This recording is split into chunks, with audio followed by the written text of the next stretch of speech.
আমরা সারাংশটা কি পাইলাম যে উনি ওনার অপেক্ষায় কি, জীবিত মানুষরাও ওনার অপেক্ষায়, মৃত মানুষরাও ওনার অপেক্ষায়। উনি হলো মূল বিষয়, কারণ আসলে উনি হলো সৃষ্টিকর্তা ছিল না, তো উনি মানুষ বেশে আসছে যে পিতা পিতা পুত্র পবিত্র আত্মা, হোলি স্পিরিট, ফাদার স্পিরিট, সান স্পিরিট, এই তিনে মিলে হইল এক ঈশ্বর।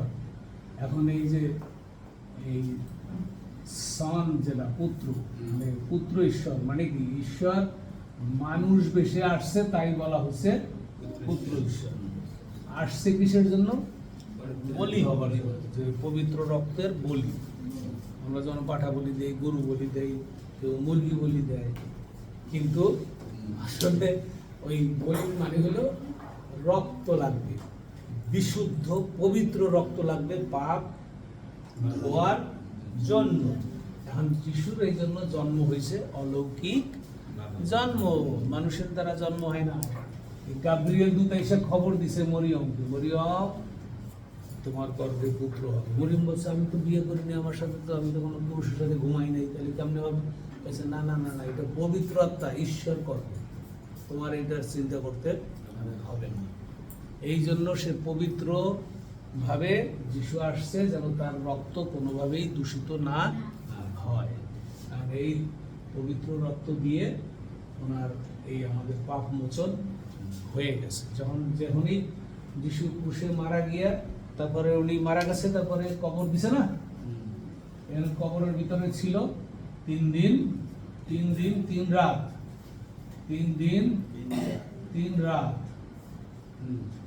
3 দিন 3 রাত, ঠিক আছে, 3 দিবারাত্র। এই ফাঁকে কি ঘটনা ঘটছে? যিশু মারা গিয়া মাটির নিচে গেছে, গিয়া নরকে বলছে যে কিরে সোনার চান, কেমন বুঝলা? আমি তো এখানে এই যে আমার যে বলি, ক্রুশের বলি হয়ে গেছে, কিন্তু আমি কিন্তু রাজা, আমি কিন্তু ঈশ্বর, এখন বোঝো ঠেলাটা কেমন লাগে। আর ওনাদের কাছে এসে বলছে কি, এখন আর তোমাদের মাটির নিচে থাকার দরকার নাই, ওঠো, সমস্ত সাধু এখান থেকে ওঠো। উইঠা ওনার সাথে কোথায় নিয়ে গেছে? একদম উপরে, এইখানে পরম দেশ চলে আসছে। এই উপরে এখন পরম দেশ, এটা কি? এটা উপরে পরম দেশ বা স্বর্গ বলতে পারি, এটাই স্বর্গ বলতে পারি। পরম দেশে নিয়ে সবাই নিয়ে গেছে। তাহলে একটা বিশাল অধ্যায় হয়ে গেল না? পুরাতন নিয়মের অধ্যায় শেষ, নতুন নিয়ম শুরু। এখন যারা মারা যাবে, উনি আসার পরে বলছি কি, এখন যারা মারা যাবে তাদের আর এইখানে যাওয়ার দরকার নাই, একবারে ডাইরেক্ট কোথায় যাবে? সরাসরি উপরে। পার্থক্যটা বোঝা গেছে? ওদের ডাক্তার ঘুমাই যে না, পার্থক্যটা বুঝতে হবে। আর মুখস্থ হইতেছে না। দুইটা বিষয়, উনি আসার আগে যারা মারা গেছে তাদের, ভালো মানুষরা এইখানে, খারাপ মানুষরা এইখানে নরকে।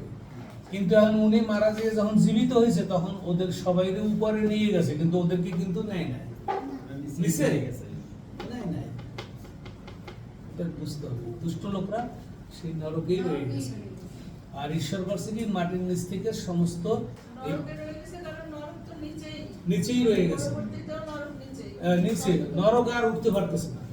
কিন্তু এইখানে যারা ছিল আব্রাহামের কোলে, আব্রাহাম হলো মহাসাধু, ঈশ্বরের বন্ধু, খুব বিশ্বস্ত। এই জন্য এইখানে সবাইকে রাখছেন কিসের জন্য? কবে উনি উনি মুক্তিদাতা হবেন, কবে উনি মহাযাজক হবেন, সেই অপেক্ষায় বসে আছে। যে উনি মহাযাজক হয়ে ওদেরকে সবাইকে উপরে নিয়ে গেছে। এখন যারা মারা যায়, এখানে গেছে 4000 বছর, আর এখন কত আমাদের 2025। এখন যারা মারা যাইতেছে তারা সরাসরি তাদের আত্মা কোথায় যায়? এইখানে। যারা বিশ্বাস করে যিশু, আর যারা বিশ্বাস না করে তাদের তো আবার এইখানেই ঢোকে, নিচেই ঢুকতেছে, ঠিক আছে। এই জায়গা কিন্তু এখন ফাঁকা। এখন কি এই জায়গা ফাঁকা। এটা কি ফাঁকা না? কিন্তু সবাই চলে গেছে। এখন ঈশ্বর একটা কাজ করছে আবার, এই নরকে এত বেশি লোক ঢুকতেছে, এটা তো ফাঁকা, এই নরকটারে বাড়াই দিছে, এত বড় বানাই দিছে নরক, পুরাটাই নরক। এটা এখন কি হয়েছে? এখন এখানে ভালো মানুষগুলা মরার সাথে সাথে যায় উপরে, আর খারাপ মানুষগুলা মরলে পরে যায় নরক। ভাগটা বোঝা গেছে? ভালো করে বুঝতে হবে, এটা বুঝলে যেখানে প্যারাডাইস ছিল ওখান থেকে তো যে সাধুদের উঠাই নিয়ে গেল, তাহলে জায়গাটা ফাঁকা হয়ে গেল না? ওই জায়গাটাও এখন নরকে পরিণত হয়েছে। ওই জায়গাটাও এখন নরকে রূপ নিছে, বিশাল নরক। বুঝছো? জায়গা বেড়ে গেছে। নরকের জায়গা বাড়াই দিছে, এখন বুঝো খেলা। তাহলে নরক কিন্তু মাটির নিচ দিয়ে চলছে, বুঝা গেছে? নরক কিন্তু মাটির নিচ দিয়ে চলতেছে। কিন্তু বাইবেলে লেখা আছে। আর স্বর্গ কোথায় চলতেছে? উপর দিয়ে। স্বর্গ এখানে যারা সাধু মানুষ তারা এই দিক দিয়ে যাইতেছে, আর যারা মারা গেছে সাধু মানুষরা উপরে, এরা উপর দিয়ে যাইতেছে, উপর দিয়ে যাইতেছে সবাই। ঠিক আছে? 2025 বছর হয়ে গেছে, কিন্তু উনি আসার পরের থেকে বছর গণনা শুরু হয়েছে না, 2025-এ চলে। এখন আবার আমরা কিসের অপেক্ষায় থাকবো? এখন আরেকটা অপেক্ষায় আমরা আছি। কি হবে এখন? এই এখন কি হবে? Rapture। আমরা কিসের অপেক্ষায়? র্যাপচারের অপেক্ষায়। ভালো করে বুঝেন। এখন আবার এই যে এখান থেকে যারা মারা গেছে সবাই কিন্তু উপরে, তাদের কি আত্মা উপরে না? তাদের আত্মা উপরে। আর নিচে কি রয়েছে? নিচে রয়েছে কবর। কবর রয়েছে নিচে, আর আত্মা রয়েছে কোথায়? উপরে। তাহলে কবর এটা হলো 1 নাম্বার মৃতদের জন্য, 2 নাম্বার হলো যারা জীবিত, জীবিত যারা আর মৃত যারা। এখন আমরা অপেক্ষায় আছি যে কবে ডাক দেবে। 2025 এখন যে কোনো সময় ডাক দিতে পারে, আগামী বছর ডাক দিতে পারে, তার যে কোনো বছর দিতে পারে। এটা বলবো কি আমরা জানি না, এক কথায় উত্তর, আমরা এটা জানি না। তবে তাড়াতাড়ি ঘটবে, এই জন্য পৃথিবী এত খারাপ অবস্থায় চলছে। পরিষ্কার, পৃথিবী খারাপ অবস্থায় চলার কারণ হইল এখন পৃথিবীর শেষ সময় ঘনিয়ে আসছে। শেষ সময়টা ঘনাই আসছে এখন। এখানে আরেকটা কথা আছে, এই যে পরম যে স্বর্গ ওইটা কিন্তু মধ্য আকাশ, কিন্তু ওইটা বলতে হবে কিন্তু মধ্য আকাশ, কিন্তু আকাশ সম্পূর্ণ উপরে না, তৃতীয় আকাশ না, দ্বিতীয় আকাশ। হ্যাঁ দ্বিতীয় আকাশ, এটা মধ্য আকাশ কিন্তু দ্বিতীয় আকাশে আমরা অপেক্ষায় আছি। আর ঈশ্বর কোথায় থাকে? তৃতীয় আকাশ, তৃতীয় আকাশে। এটা অবস্থা। এখন না, এরা উপরে আছে, এইখানে হয়তো আছে, এইখান থেকে যিশু নাইনা আসবে দ্বিতীয় আকাশ। এই পর্যন্ত কিন্তু আত্মাগুলি ওইখানেই জমা আছে, আত্মারা এখানে জমা, হ্যাঁ এখানে জমা আছে। এইখান থেকে যিশু নামাইয়া এই পর্যন্ত আনবে, আর এই দিক থেকে কবর থেকে উঠাইয়া দেহ নিয়ে যাবে এইখানে। এই চট করে এখানে গিয়ে একটা নতুন মানুষের মতন হবে তারা। কি হবে? নতুন স্বর্গদূতদের মতন দেহ হবে। এই হইল মানুষের আসল ঘটনা, যে যারা যিশুর সাথে থাকে ওরা জীবিত হবে। জীবিতরাও এখানে যাবে, মৃতরাও এখানে যাবে। গিয়ে কি করলাম? একটা দেহ পাইলাম। এটাকে অনেকে পুনর্জন্ম বলে, এবং পুনর্জন্ম বইলে নানান ব্যাখ্যা দেয়। এই ব্যাখ্যাগুলো মানুষের ভুল ব্যাখ্যা। এক একজনের বই বিক্রি করার লেগে ভুল ব্যাখ্যা দিয়ে এত বড় একটা মোটা বই কিনে, বই বানাইয়া তারপরে বাজারে বিক্রি করে দেয়, কোটি কোটি টাকা হইতেছে না। কিন্তু ভিতরের ব্যাখ্যার ভিতরে ভুল। মানুষ তো বইতে লেখা না জানি এটাই ঠিক, আসলে সেটা ঠিক। এই হলো আসল ঘটনা, যে মরা মানুষটা যারা তাকে বিশ্বাস করবে, শুধু তারা যারা বিশ্বাস করবে, গ্রহণ করবে, তারা মরে গেলেও তারা উপরে যাবে, তারা জীবিত থাকলেও তারা উপরে যাবে। গিয়ে কি করবে? নতুন একটা দেহ পাবে। কোনো প্রশ্ন আছে? জিজ্ঞেস করেন, ভালো করে চিন্তা করেন।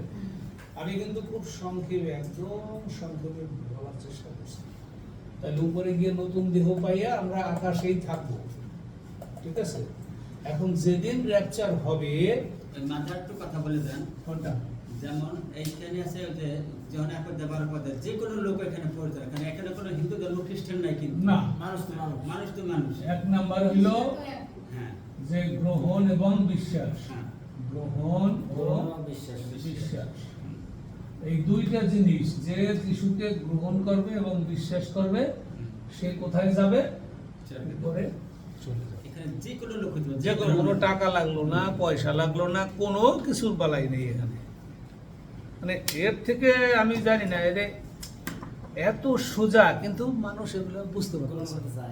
এবং অনেক খ্রিস্টান লোকরাই বুঝতে পারতেছে না। ওই ডেইলি গির্জায় দৌড়ায়, বা ওই যে পূজা আশ্রার মতন যাওয়ার কাম গেছি, পালকে বাইবেলটা ভাগ করে 2 লাইন পড়ছে, তারপরে গুগু বাগির গল্প, গরু বছরের গল্প, বিভিন্ন গল্প টল্প দিয়ে তারপরে কি বলে আমেন, শেষ।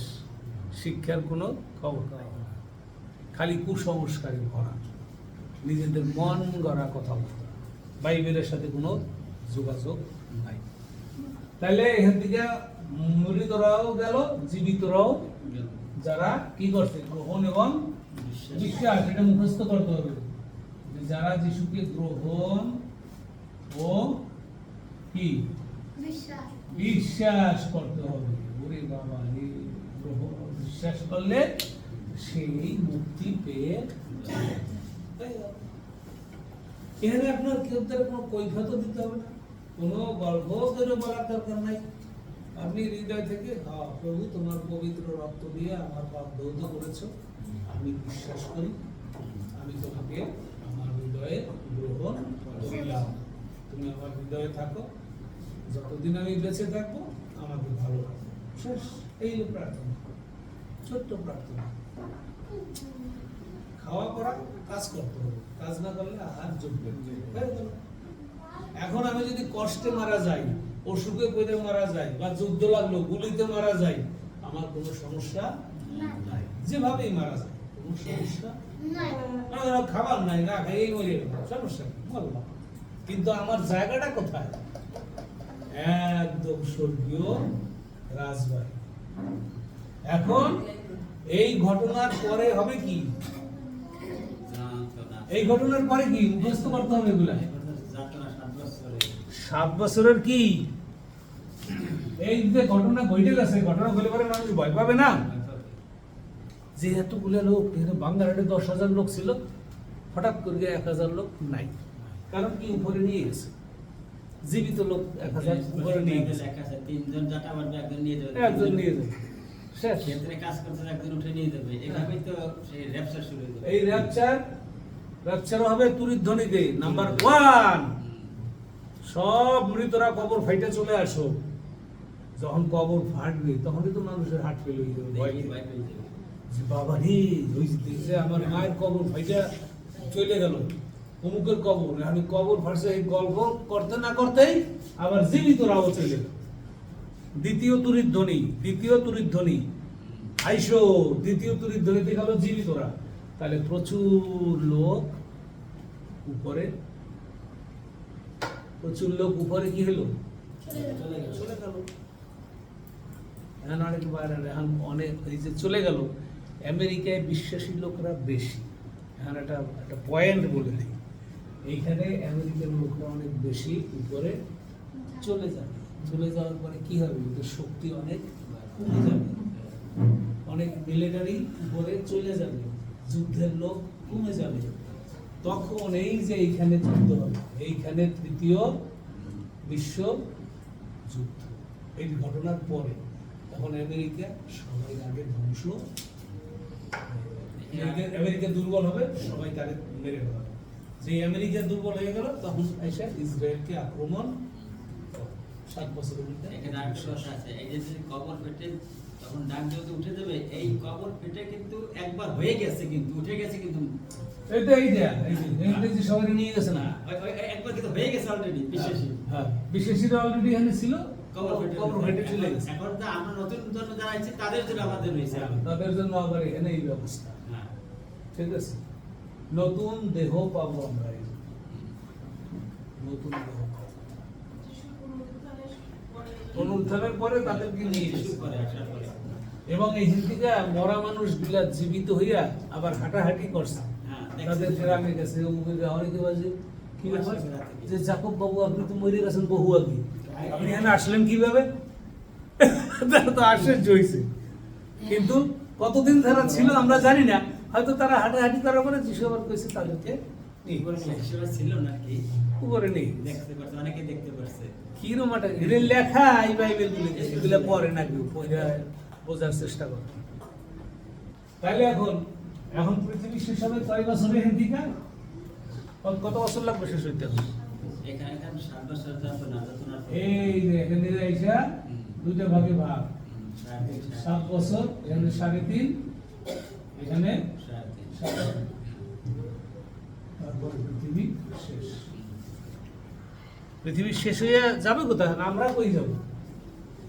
আবার এই যে নতুন পৃথিবী আসতেছে না, এদিক দিয়ে আমরা যিশুর সঙ্গে নাই না আসবো। এটা কি নতুন নতুন পৃথিবী? এই যে নতুন নতুন পৃথিবী কে চালাবে? ওখানে চাঁদ সূর্য নাই, চাঁদ সূর্য এখানে শেষ। এই যে চাঁদ আর সূর্য, চাঁদ দেখে যে আমরা কবিতা লিখি, ওরে সুন্দর চাঁদ, পূর্ণিমার চাঁদ যেন ঝলসানো রুটি, কত গল্প, কত সাহিত্য, কত বই লেখালেখি। এই যে পৃথিবী সব আর ওই শেষ। প্রথম যে পৃথিবী, তাহলে এই যে নতুন পৃথিবীতে আর কোনো মন্দ আত্মা আছে? নাই। তাহলে এখানে মন্দ আত্মা ছিল, তাহলে এটাও পবিত্র, এটাও পবিত্র। মধ্যে গন্ডগোল হইল, এই এই হলো ঝামেলা। আবার আমরা নতুন পৃথিবীতে ঢুকে গেলাম, এইখানে আসার পরে আর তাদের কোনো মৃত্যু নাই, এই মানুষগুলির আর কোনো মৃত্যু। নাই। এখন বোঝা যায় যে আসলে খ্রিস্ট ধর্মটা কিন্তু এইটা, কিন্তু এইটা কেউ বলে না। ধর্ম ধর্ম ধর্ম ধর্ম হইলো মানুষের বানানো ধর্ম, মানে কি নিয়মটা। ধর্মটা হচ্ছে খামাখা কতগুলো নিয়ম, এইটা করতে হবে, ওইটা আসতে হবে, ওইটা ধুইতে হবে, মানে পাত্রী আসতে হবে, পাত্রী পায়গুলো করে যেতে হবে, কতগুলো নিয়ম বানাইছে। ওই নিয়ম মানুষের বানানো, এটা ঈশ্বরের বানানো নিয়ম। ঈশ্বরের বানানো নিয়ম একটাই, তুমি বিশ্বাস করো এবং গ্রহণ করো। এই দুইটা হলো ঈশ্বরের নিয়ম। যিশুকে বিশ্বাস করলে গ্রহণ করো, তুমি নিশ্চিত তুমি মারা যাওয়ার সাথে সাথে কোথায় যাবা? স্বর্গে, একদম। আর তোমার কোনো মৃত্যু আছে? এই যে অনন্তকাল তারা জীবিত থাকবে। তাহলে একটা গ্রুপ অনন্তকাল জীবিত থাকলো, আর একটা গ্রুপ নরকে অনন্তকাল থাকলো। এই দুটো ভাগ, আর তো কিছু নাই। এখন এই জন্য আমাদের ঈশ্বরের ভজনা করতে হয়। আমরা যে রবিবারে আসি কেন? আইসা যেন আমরা স্মরণ রাখি এগুলা, আমরা যেন ভুলে না যাই। আমরা গান এবং প্রার্থনা করে ঈশ্বরের সঙ্গে থাকা, গান প্রার্থনার মধ্যে দিয়ে কি করা হয়? ঈশ্বরের সঙ্গে থাকা, মানে সম্পর্ক ঠিক রাখা। তাহলে যদি তুমি তোমার মায়ের সাথে সম্পর্ক না রাখা, মায়ের বাড়ি গেল, হে ঘুমাইলে তুমি ঘুমাইলে, আকাল বাড়ি ঘুমাইলে, এর সাথে কোনো দেখা নাই, হবে? সম্পর্কটা রাখতে হবে ঈশ্বরের সঙ্গে।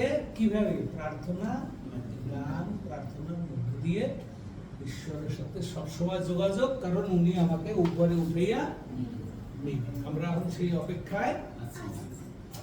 গেল ঝামেলা? শুনলাম না? কারো কোনো প্রশ্ন আছে?